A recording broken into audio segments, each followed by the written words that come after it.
will hear from 10 different Angelou partners and also from our local authority partners about how we work together to deliver best practice and outcomes to end violence against women and girls and to support survivors. We will take you through our specialist response for domestic abuse, communities, sexual violence, harmful practices, health, housing, holding perpetrators to account, the coordinated community response, and you will also hear from our VAWG strategic lead.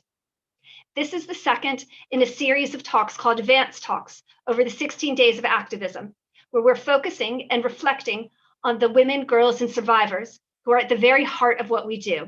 And what we're doing is we're removing the lid on violence against women and girls by discussing it.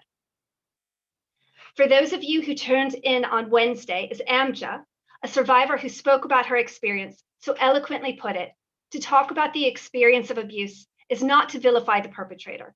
It is to no longer betray your heart so that you can reclaim your joy and freedom. In today's event, you will hear about it from a wider community perspective by hearing specifically from the Angelou partners who deliver the project. Violence against women and girls is extremely prevalent, and it's not just about physical abuse. It takes on many forms, some of which may be more subtle, like verbal abuse or put-downs or community shaming. But it's these non-physical forms that are often not acknowledged by society. And instead what happens is the general public tends to think that it's somebody else far away who experiences it. And so they don't see how pervasive or widespread it is. And by doing this, it allows it to continue. We must work to end violence against women and girls, but to do this, we really must come together, and we have to make sure that it is not acceptable. Next slide, please. Next slide. After that, next slide. In 1998, Advance and Standing Together were set up in Hammersmith and Fulham, specifically to improve the response to work to end violence against women and girls. In 2000, in the early teens, Westminster, Kensington and Chelsea, and Hammersmith and Fulham came together to not only work together to improve the response to survivors, to jointly commission a service, but they also worked together to jointly commission a service. At this time, survivors in the community were saying that they didn't want to go from pillar to post to find different niche professionals to support them.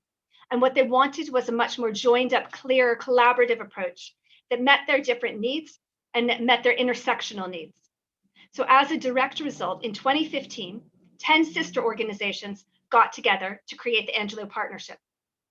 By all of us coming together, this meant that the different parts of the system were joining up in a clear, more cohesive way, so that survivors could gain access right away and benefit from support from the different experts who were working much closer together. This approach benefits survivors, families, community, as well as the system. It's collaborative, it's innovative, it's unique, and it's considered best practice. Next slide, please. Angelou, as you can see, is composed, as I said, of 10 different specialist organizations, and it's coordinated by Advance. And each partner, as I said, has their own specialism, as you can see.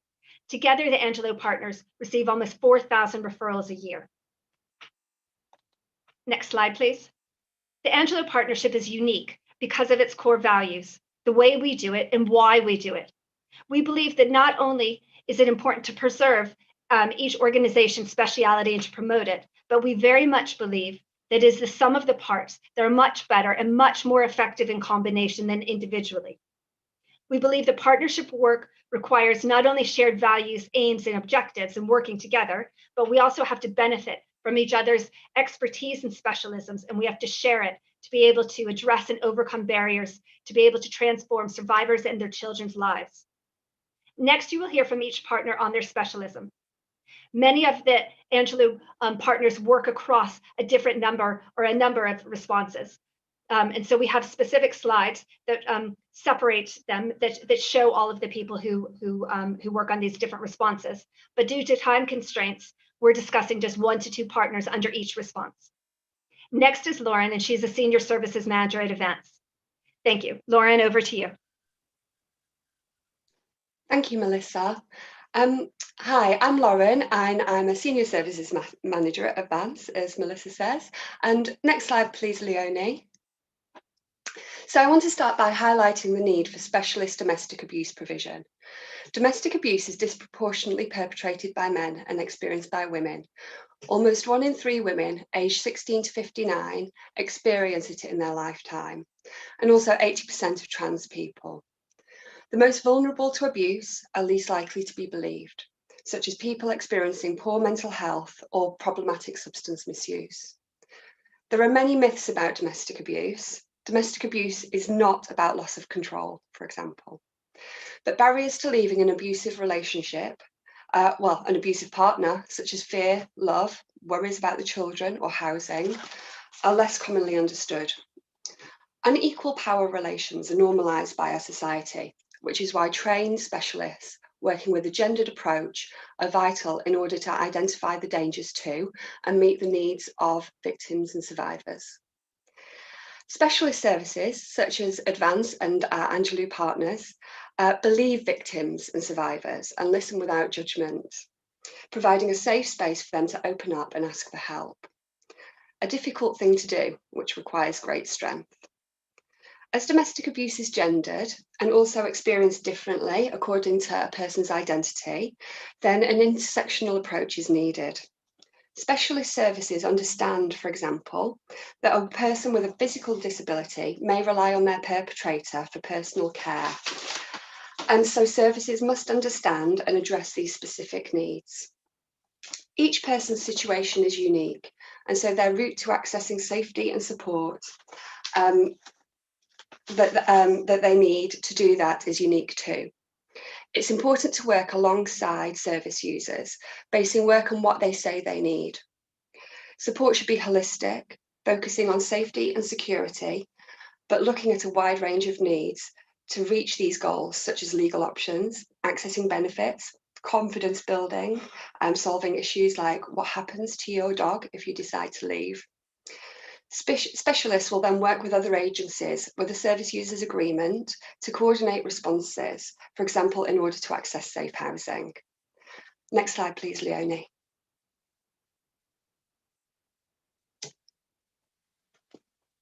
And next slide again, sorry. ADVANCE's role in this is to lead and coordinate the overall Angelou Partnership. We have a domestic abuse focus, but understand that service users are often experiencing multiple forms of gendered violence, such as sexual violence, stalking and harassment. We offer service user-centred specialist domestic abuse support. We're able to understand the complex dynamics of domestic abuse and the impacts of trauma. We equip and empower service users with their options and build plans of support based on their wishes and needs. As no one agency can address domestic abuse alone, we form partnerships with other voluntary and statutory services, such as the police or drug and alcohol services, in order to wrap around the victim and survivor. At ADVANCE, we also have specialist workers co-located within St Mary's Hospital, GP surgeries, housing departments, children's social care, Charing Cross Police Station and Westminster Magistrates Court, extending our ability to meet the needs of survivors and support other agencies to tackle domestic abuse. Next slide, please. So the effectiveness of our way of working is evidenced by the fact that 9 out of 10 women we work with tell us that they feel safer following support from us. And I'm going to leave you here with a quote from one of our service users who said, "Thank you for being there for me, even when I pushed you away. Without your services to help me, I would have stayed silent." So thank you for listening. And I'm now going to pass you to Peter, who will talk to you about Gallup. Thanks a lot, Lauren. I'm Peter Kelly and I'm the Domestic Abuse Service Manager for Gallup. And we are a lesbian, gay, bisexual and trans anti-violence charity, and we're part of Angelou. Next slide, please. So first thing I'm going to talk about is LGBT plus experiences of domestic abuse. About 1 in 4 lesbian, gay, bi people experience domestic abuse. And as Lauren said, numbers for trans people are even higher. So Gallup shares that gendered understanding of domestic abuse that Lauren mentioned, though I think for our communities, often that experience or that story can be slightly different. So for example, we might work with women who are victims or survivors of domestic abuse from other women, or men who are victims of domestic abuse and domestic violence from other men, for example. The most common form of domestic abuse that we find for LGBT survivors, so what makes it different, is often the victims and survivors' identity being used against them. So the most common sort of thing is to kind of out someone and use their sexuality and or gender identity against them.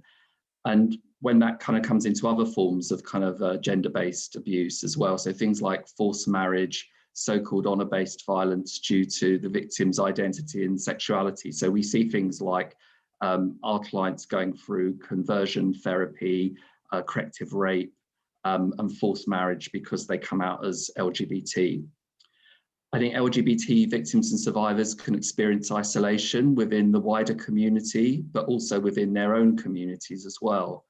And they're more likely to have multiple and complex needs. So for example, high levels of mental health and problematic use of substances. And we found a lot of that, particularly in the Tri-Borough, with things like crystal meth and G use.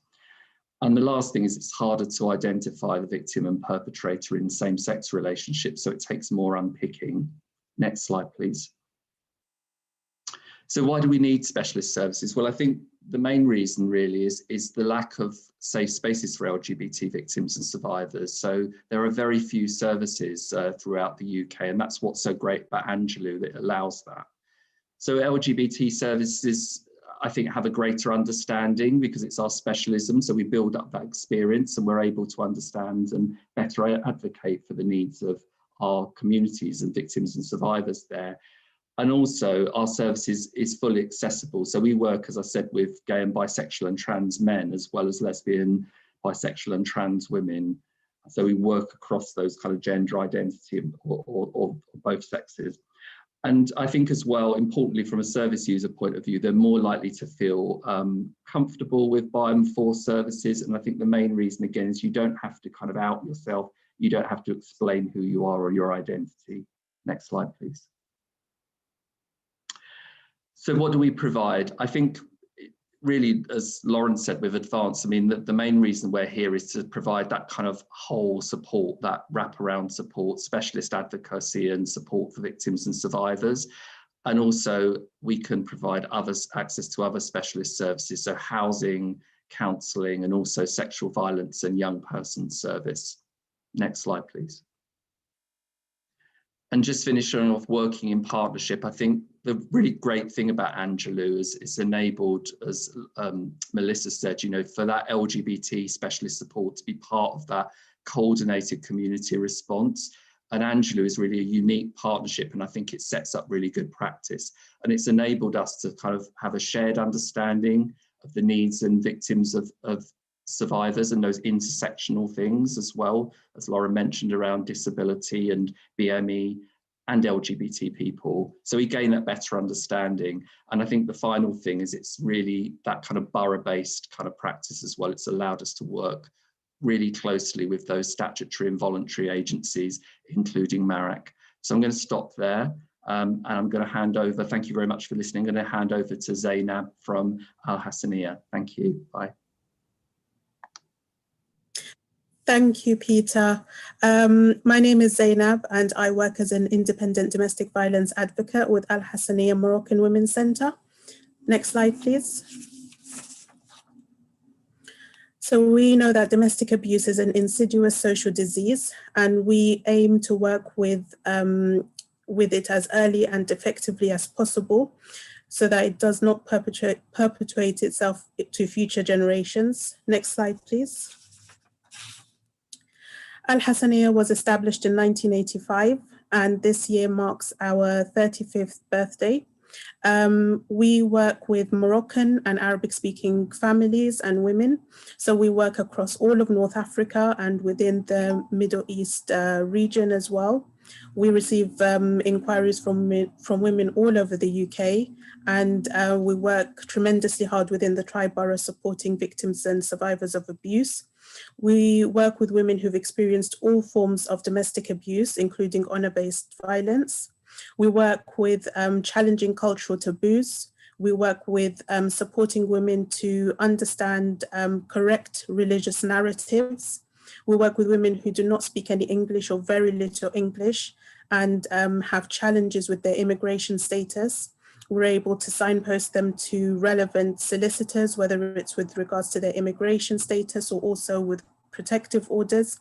And we're able to support them in understanding the criminal justice system better, and also to try and overcome, again, the cultural taboos in holding the perpetrator accountable for their actions.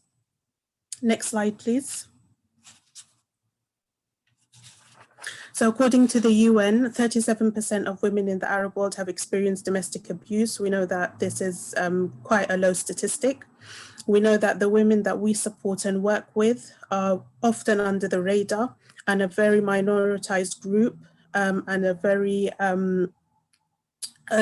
challenged group that face multiple disadvantages. We know that COVID has been quite a challenging time for all victims of abuse, particularly those from a BME background. And we saw that our cases almost, well, more than doubled really. We had 104 cases between March to June this year, compared with 43 in the same period of 2019. Next slide, please.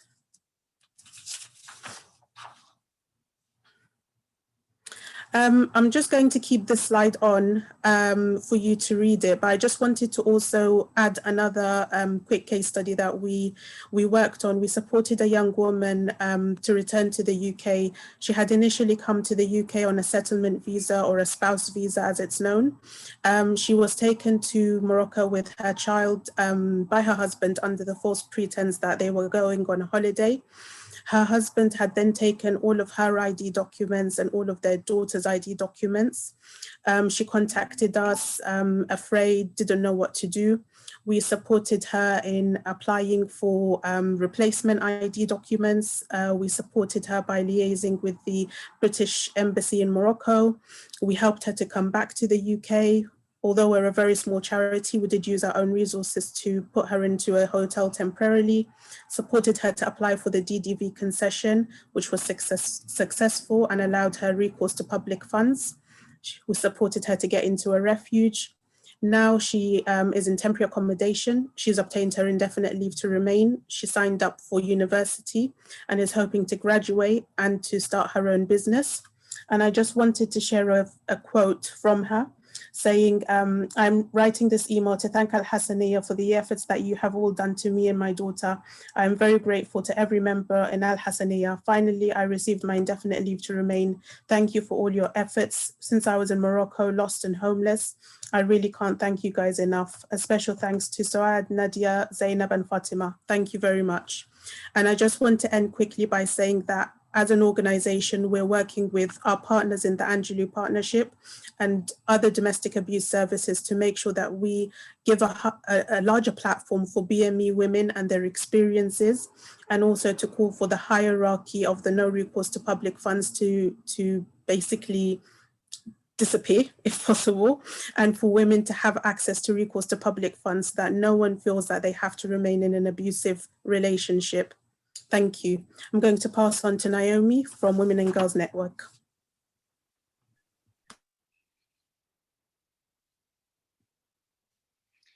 Thank you. Hi, I'm Naomi. I'm the Senior Young Women's Advocate at Women and Girls Network. So Women and Girls Network are a feminist organisation. We support women and girls who have been affected by all forms of violence and abuse. Change slide, please.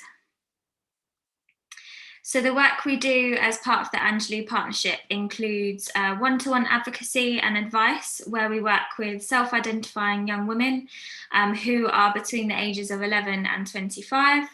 And our specialism here is around sexual violence, child sexual exploitation, and the complex risks that surround these issues of gender-based violence. We also have a team of independent sexual violence advocates who support women who have experienced sexual violence through the criminal justice system. Our free phone advice line is available across the Tri-Borough to ensure that women and girls can access appropriate support regarding knowledge of their rights, and so they can access information and signposting to services. So at Women and Girls Network, we work collaboratively with other organisations in the Angelou Partnership, with each of us working to our specialism, and we offer professional consultation and services that are specific to sexual violence. We do this so that survivors can access the best support that's on offer to them, and it's great that the partnership ensures this wraparound and collaborative approach. So at Women and Girls Network, our work is creative, it's holistic, it's always trauma-informed. We create spaces for women and girls to recover from their trauma through our integrated healing journey, which encompasses mind, body and spirit. And we work within a social justice framework and always from an intersectional approach. So we make visible the multiple factors that structure women and girls' experiences of oppression. And we challenge and deconstruct these oppressions together with women and also across wider society. Change slide, please. So I wanted to share this slide with you all, which illustrates our values in the Young Women's Service, and these underpin all of the work that we do, and we're proud of them. So our work with young women in particular is unique, and we always work from a survivor-led perspective. Like, young women are always agents of change in their own journey, and we always work from a strength-based perspective where young women are listened to, they're believed, and they are empowered. And this is really important to change the narrative that is often spoken about towards young women, to change the empowerment and belief towards them in our spaces. So this applies to our one-to-one advocacy and our casework, the groups that we deliver in schools and the community, but particularly in our Experts by Experience group. And this is a space for young women to come together, to collaborate on their ideas around services, to shape our service as well, and specifically on the issues that are impacting young women. So in this space and across our service, we really want to amplify young women's voices and be led by them, as they really are the experts of their own experiences. So it's always really inspiring to see young women collaborate and develop their own solutions and visions for their future. So I could talk a lot more about the work that we're doing and the ways that young women lead and inspire us, but I hope this has given you a snapshot into Women and Girls Network and the approach that we take to working with trauma. So I'm now going to hand over to Sandra from Solace, and thanks for listening.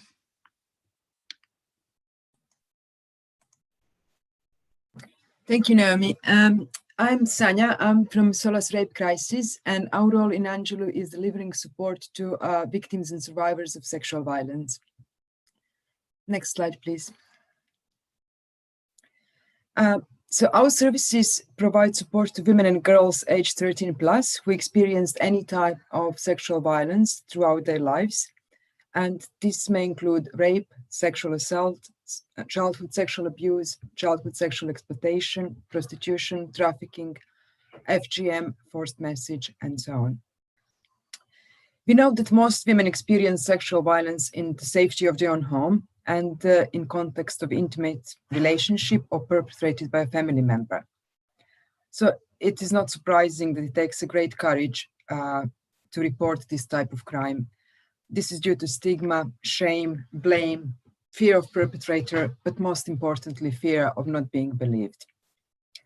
Solace Rape Crisis provides 2 independent sexual violence advocates for the Angelou project. So one is based in Borough, Westminster, and one for Kensington and Chelsea. It is estimated that only 15% of sexual violent crimes are reported to police, and furthermore, only 1.4 perpetrators will actually be prosecuted for that crime. And I'm not actually saying that they're being convicted, they're just being prosecuted. So the criminal justice system can be very, very complex and confusing and lengthy for women who are trying to access it. And in our experience, this process can last up to 3 or even longer than 3 years currently. ISVAs are not there to advocate for reporting. They are there to empower victims and survivors and to empower them to make their own choices whether they want to report to police or not. They're there to explain the process, they're there to explain options and support available. And they're not to be confused with the crisis worker or counselors, although ISVAs do provide the ongoing emotional support to their clients.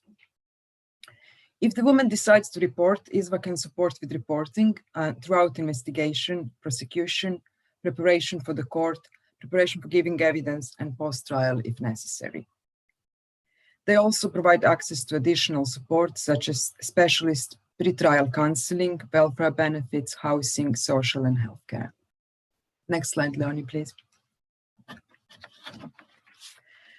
I think the best way perhaps is to illustrate the work of ISVA is in the words of Baroness Stern in her review into treatment of rape victims by public authorities in England and Wales, when she says they help the victim to make sense of the system, they help the police by supporting victim throughout the investigation, they help the prosecution by supporting the victim through the psychologically grilling process of preparing to give evidence. Victims find that an ISVA makes an enormous difference to the way they feel about what is happening to them. Next slide, please. So I'm just going to mention a few benefits of having that ISVA support. So one of the most obvious one is the lower withdrawal rates. In fact, so when survivors are given the options and when they make that informed choice about reporting to police, they are very unlikely to decide to withdraw. But if they decide to do so, ISVAs support their decision as well. ISVAs understand short and long-term trauma responses, that each person's experience is unique and should be validated as such. They have established access to sexual offence teams in the boroughs. They can meet locally in safe spaces for women. Services accessible, they can be helping women by providing childcare and interpreters if needed. And also they can provide even bus fares for women who have no recourse to public funds. They can make referrals to other SOLAS women's aid services, such as immigration solicitor, housing advice, access to SOLAS refugees across London, as well as therapeutic services for women and their children. Next slide, please. And finally, what it means to be part of Angelou, I think it's really powerful to be part of partnership with the same vision and the wealth of specialist experience and knowledge. It provides coordinated response to anyone in need with a single point of access. We have wider publicity and empowered referral agents. We give stronger voice to women and girls. And we have coordinated efforts to fundraise for other work and the links to strategic groups. I will now pass to Donia from ICRO. Thank you. Thank you, Sanya. My name is Donia and I am the Advice and Advocacy Worker at ICRO, and we are part of the Angelou project. ICRO, the organization was established, sorry, next slide, please. The organization was established 2002 in response to the need for cultural specific support, advocacy, and counseling services for women from the MENA community. We provide a holistic approach, advice, counseling across all risk levels for women and girls at risk of honor-based violence, forced and child marriage, domestic violence, and female genital mutilation. We assist them with, for example, safe housing, immigration issues, childcare, and building on their confidence so they can start from fresh. Our advice service has supported 480 women and girls between 2018 and 2019. The services are sold across London. ICRO has also helped women beyond British borders. We've collaborated with countries such as Kurdistan and Pakistan to bring back young girls who are subject to forced marriage. We offer training for professionals, both for voluntary and statutory organizations. We've delivered training to 228 professionals just during 2018-2019. We also offer training to students. Approximately 3,000 students received our training throughout 2018 and 19. This has enabled ICRO to tackle the stigma around the topics such as honor-based violence, domestic abuse, child marriage, and make sure that children are aware of the issues and where they can go if they are at risk. ICRO was the first charity to set up a refuge specifically for women from the MENA community. We supported 12 women during 2018 and 2019. The refuge remains open during the pandemic, and we've allocated emergency places to secure immediate safety, especially during the pandemic. We also campaigned for better laws. Since the organization's involvement in the case of Banas, who was killed by family members due to family honor in 2006, we've successfully campaigned against child marriage. We've received almost 200,000 signatures on our petition, and we are scheduled for a second reading in February and hoping to change the law towards child marriage and make it 18 years old instead of 16. Next slide, please. So why this partnership is needed. Our staff has in-depth knowledge of the cultural boundaries that usually stops women from seeking help from the get-go. Many women don't feel comfortable seeking help or leaving the perpetrator because they are at risk of social exclusion, being left off the community and their family. Bringing shame to the family name or honor is something they've been groomed to respect and pay attention to from a very young age. This is so ingrained that women and young girls are too scared to leave, not only due to the fear from the perpetrators, but also due to the family members. We can exercise our knowledge to approach these taboos and wrong religious concepts and discuss the dynamic of power and control, techniques used by the perpetrators and family members that are generally brushed over by survivors. A recent client referred to us from this partnership opened up about marital rape she had endured for years, and I quote her statement. I felt more comfortable opening up about this to someone who understands why we as women are believed to give whenever the husband asks for. We don't have a say when it comes to sexual intercourse. We have been taught not to speak against our husbands, and this is why I gave every time he asked, although I did not consent to intercourse. Women and girls are more open to open up if they don't feel the need to educate advisors, advocates, statutes about their culture and religion. This way they feel heard, not judged or shamed, or be perceived as just part of their culture. This partnership will enable ICRO to continue to provide seamless service for women and girls from the MENA countries, but also strengthen our work so we can reach the wider community and help more women as we work closely with different boroughs. I will now hand over to Heidi from Women's Trust. Thank you, Donya. I'm Heidi, CEO of Women's Trust. We are a specialist therapeutic service for survivors of domestic abuse, addressing the mental health impact the experiences of abuse had on women. Helping them to rebuild their lives, improve their mental health, enable them to live productive lives free from fear of abuse. The impact of trauma, of the trauma women have experienced can be extremely debilitating, often long-lasting, and can affect women in many ways. Domestic abuse is the biggest cause of depression in women. It can have multiple other impacts, such as post-traumatic stress disorder, including flashbacks, feelings of hopelessness and worthlessness. It can cause women to self-harm and have suicidal feelings. When many women tell us how difficult they find it managing everyday life. Next slide, please. So why we need specialist domestic abuse mental health services? Specialist services like Women's Trust offer an in-depth understanding of the experiences of women affected by domestic abuse. We have a long track record providing this work. Women's Trust was established in 1996. Our counsellors are trained on these issues and specialists in working with trauma. Sometimes a lack of knowledge and understanding of domestic abuse can result in inappropriate, unsafe interventions, for instance, couple therapy.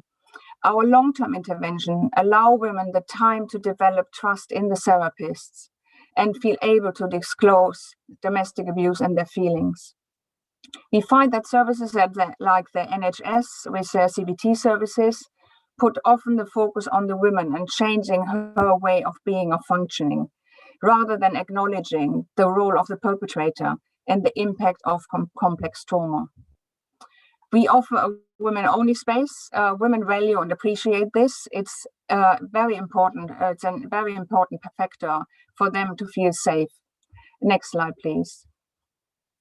Just want to speak briefly about our key services. We offer up to 18 weeks of one-to-one counseling, providing women a space to explore their feelings and discuss their experiences in a safe, confidential and non-judgmental environment. Therapeutic support groups with up to 8 women over 8 weeks. These are helping women to break the isolation they often find themselves in, to build relationships and grow their social circles while discussing common experiences and issues. And then we provide psychoeducation workshops, which provide women with a better understanding of domestic abuse and its impact on themselves, as well as tools to manage some of the effects the abuse had on their mental health. Next slide, please. Since joining the Angelou Partnership in 2015, we have provided over 11,500 counseling sessions, made available 164 therapeutic support group hours and 420 hours of workshops in those 3 boroughs. We are also working upon London. Our outcomes clearly show that our interventions work, with improvements of over 90% in most of our outcome measures. Many women tell us women's trust has been a lifesaver. Next slide, please. Why we value the partnership. The partnership really recognizes that survivors need a holistic offer of specialist support, and Angelou can deliver that. Ensuring cross-referrals to appropriate organizations in the partnerships and beyond gives us shared learning and understanding of survivors' and victims' needs, also recognizing that support entry points can be very different for each individual. So some women might need the mental health support first before they can even engage in other services, and the other way around. The partnership allows us a better strategic planning of services to meet these needs because of this learning and understanding, and it has enabled us to secure joint funding beyond the commission services, which has been really fantastic. Thank you very much for listening. I will now hand over to Aneta from Hestia.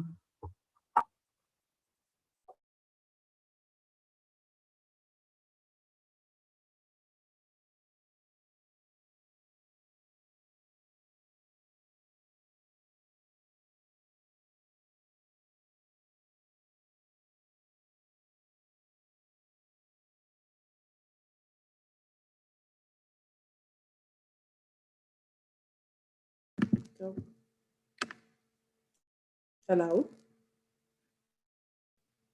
Right, hello, I'll do my introductions again. So, hi everyone, I'm Aneta. I am the Transformation Manager for Hestia's Domestic Abuse Support Services. Can I have the next slide, please? There's a slide. So, Hestia is a London-based charity with 50 years experience providing support to vulnerable groups of people. Our work includes supporting victims of survivors of domestic violence and other gender-based violence. So how we do it and what we do. So we provide a network of refuges, including refuges in Westminster, and Kensington and Chelsea. Overall, we provide safe accommodation for women and children in 11 London boroughs. We also run a network of outreach support all over London and outside of London. Within our provision of specialist refuge accommodation in West London, we run butterfly groups, which is part of the Angelou Partnership. Can I have the next slide, please? Okay, so I just wanted to tell you a little bit about refuges, right?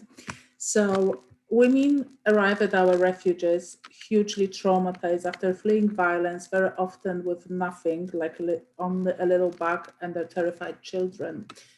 Women arrive to our refuges through a single point of contact, which is our refuge referral line. What it means is that women only make one call and we are able to find them a refuge space through the network of our refuges. That means that they don't have to be calling many different refuges and asking about the space and telling their story time and time again. Each woman upon arriving to the refuge has an allocated refuge worker who works with her on a one-to-one basis, but also through group works and links her up with appropriate external agencies. So within refuges, we run a lot of activities, we link up with agencies.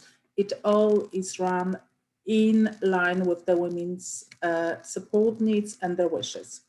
We also have specialist children and family workers within all our refuges, and those workers focus on working with the children and their moms, and the idea is to provide emotional and practical support to enable them to rebuild their relationship after the abuse. Within this, as I said, we also have the butterfly activities, which is a group run by the survivors, for the survivors, and completely run by the survivors. Can I have the next slide, please? Why the partnership? I think everyone has talked about it today. Partnership is absolutely crucial to effective work. We cannot work in silos. That would never work. So basically what it does, it allows for good joint multi-agency work, allows for good information, knowledge, and resources sharing, and that's absolutely crucial to all the people that we work with. It also streamlines access to services, and overall, and I think it's the most important thing, it facilitates better service user experience for all the people that we work with. Thank you very much.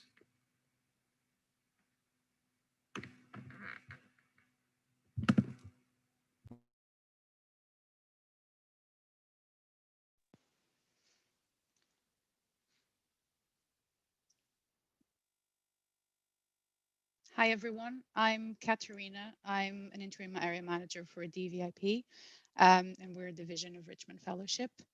DVIP was created over 25 years ago with the mission of making women and children safer. And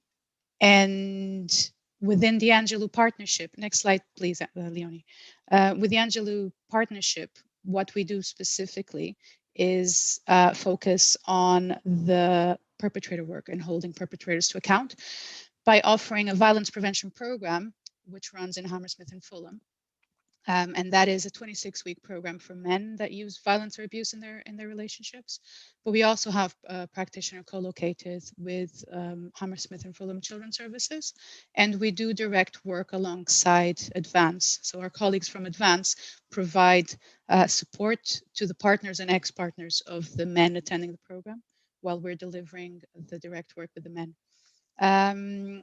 There's other partnership work involved, including MARAC, and just working together with the other organizations that is crucial to this work. And just as a side note, in January, we'll also be starting in Westminster and Kensington and Chelsea, delivering child-to-parent violence services, as well as therapy for children affected by domestic violence. Next slide, please, Leonie. The partnership model, as all of us have tried to highlight here, is crucial to working in this field and to providing services in this field. And what I feel is particularly important within Angelou is that each of us are specialists in our own line of work, and we enable each other to focus on their specialist services, while as we're working together, we're reassured that every client and every step of the way, everybody is being handled by a specialist organization, which is pretty incredible as a model. It also enables us to have better representation and better identification of the issues that the people we're trying to help are dealing with, and therefore develop targeted responses. And just in general, it enables us to work together on behalf of the women and children who are affected by domestic violence, which is what we're all here to do. thank you. That's it from me. And I'll hand over to Sally from Standing Together.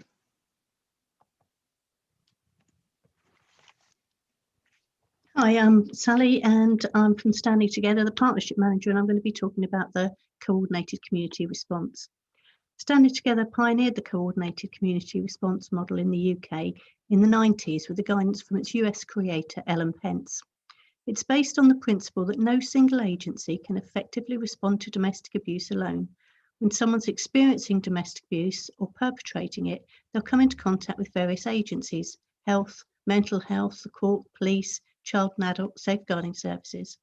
All of these agencies play a part in tackling abuse and must work closely with each other with the key aims of keeping survivors safe, holding abusers accountable, and ultimately preventing domestic abuse. The responsibility for survivors and their children's safety rests with the community and not on the shoulders of survivors. This slide shows that different projects, oh sorry, could you move the slide on?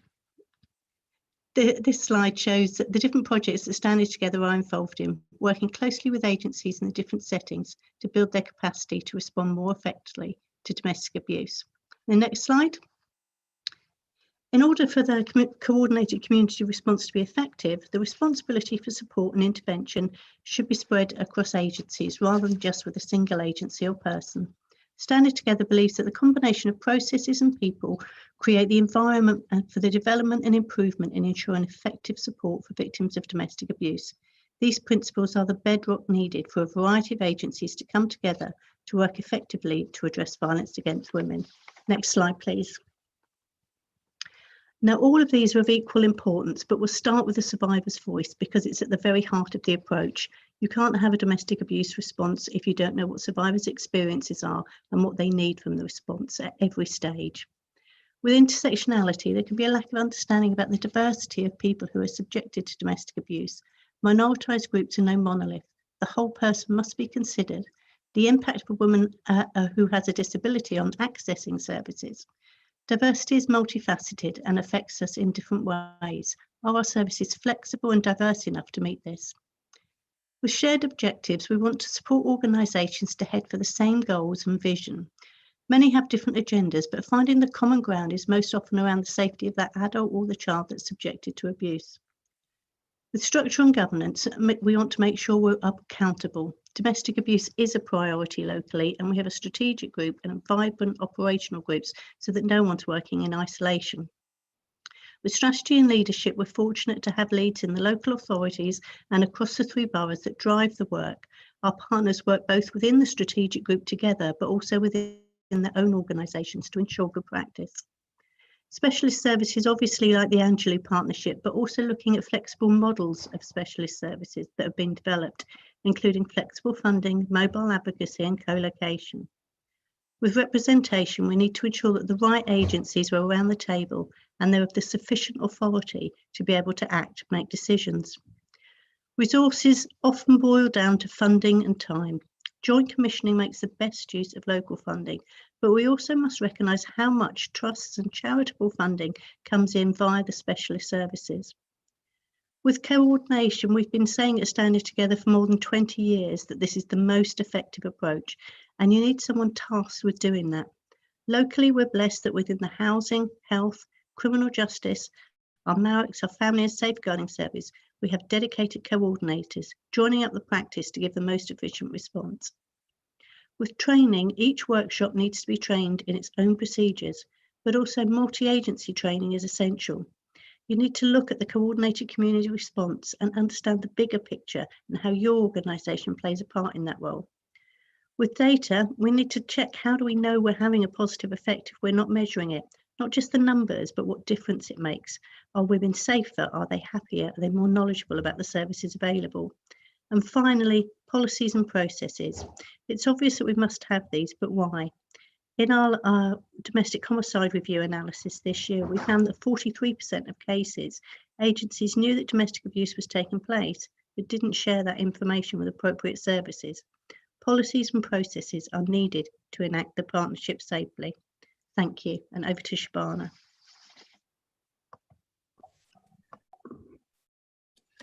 Hi everyone, I'm Shabana and I'm the Violence Against Women and Girls lead across the 3 boroughs. Quite a hard act to follow. We've heard from some brilliant speakers, but I'm going to speak to you briefly from a local authority point of view, highlighting some of the reasons why I think the Angelou Partnership is just so brilliant, basically. Firstly, and really just to kind of, I can't stress this enough, this is a really unique model. There are not many places in the country where you see 10 very different organisations, very different sizes, come together to provide one amazing service for survivors of abuse. And for me, this is so important because now, unfortunately, what we're seeing happening around the country is that the way funding works is quite large, quite generic organisations that sometimes promise to do everything are given funding, but that's not really led specifically by the needs of women, particularly women from minoritized backgrounds. So for me, really want to highlight the importance of recognizing Angelou Partnership as a best practice model. Some of the speakers spoke about this already, but I really wanted to again highlight this, which is the added value that the Angelou Partnership bring to the 3 boroughs. So all the expertise and the work of the Angelou Partnership has resulted in new and innovative ideas and projects being delivered in the 3 boroughs. So not only are they delivering their frontline services, they're also continually looking at what are the gaps, what are the needs, and what can be some of the ways in which we meet them. And so working collaboratively across the 10 different partnerships, but also with partners as part of that wider coordinated community response Sally spoke about, has been really, really amazing. And just to mention some of those, Sally already mentioned the co-location, but to have those IDVAs based in social services is so important in improving responses. We've also had some exciting projects that specifically look at supporting women who experience multiple disadvantage. And there's a lot of work happening around systems change. So how can we change the entire health approach to domestic abuse? How can we improve the entire housing approach to domestic abuse? So these are really important cultural shifts happening across the 3 boroughs, which make us an area of best practice that I'm really proud to work in. And then just sort of lastly, just to highlight the importance of that coordinated community response. We speak about it quite often, but really just to highlight that really what we want to recognise is that everyone has a role to play within ending violence against women and girls. And what the Angelou Partnership do is basically be a pivotal partner in pushing that message forward, reminding different agencies and communities and businesses on the role that they play, and providing us with best practice so we make sure that we are working towards a common shared goal. That's not to say that there aren't challenges, and from a local authority perspective, I think it's important to recognise those. COVID, of course, is a starting point. It's really put a lot of pressure on our services who are having to do so much pre-COVID and even more so after.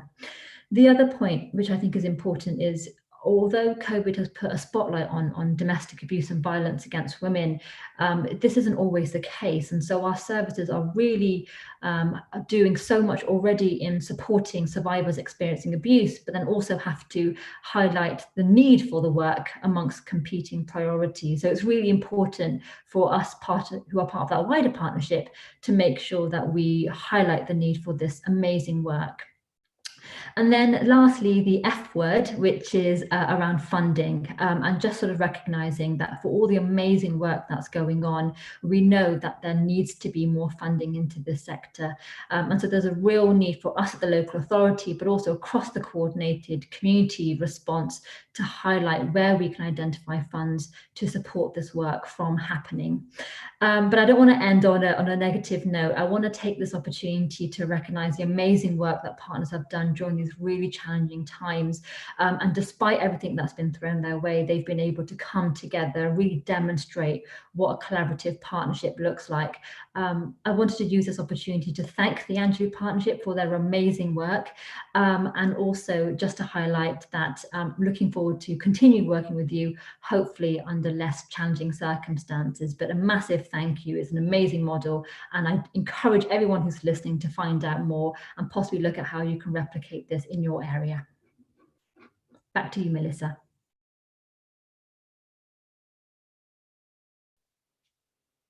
Thank you, Shabana. As you can see, The Angelou Partnership is truly innovative, collaborative, unique, as we keep saying, and that we very, very much believe that the sum of the parts are much more effective together than individually. This collaborative approach is not only what women and girls want, but it's what they need and what they deserve. Our goal is very much to end violence against women and girls, but to do that, we really must come together to make some sort of lasting change. And this is a major moment when people are really starting to speak about violence against women and girls much more.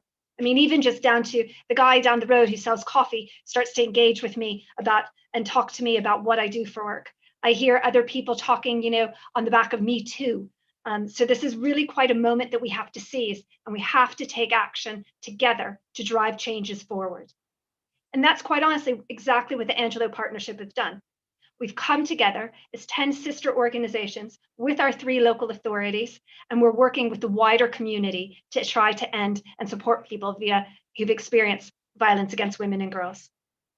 This was the second of a 4-part series of women who experience violence against women and girls in many different sorts of ways. For instance, sometimes they might be caught in the criminal justice system on the offending side of the system, or they might be experiencing unhealthy relationships, as we've been talking about earlier above, as some of the different types of abuse. So please tune in on Wednesday the 2nd for our next and our 3rd part of this series, where we're going to have a woman who's going to share her experiences of the criminal justice system. Thank you for joining us today. We really appreciate it. And the next slide, in case you have any questions about contact details, is for you to be able to get some access in terms of how to contact us better. Thanks again. Bye.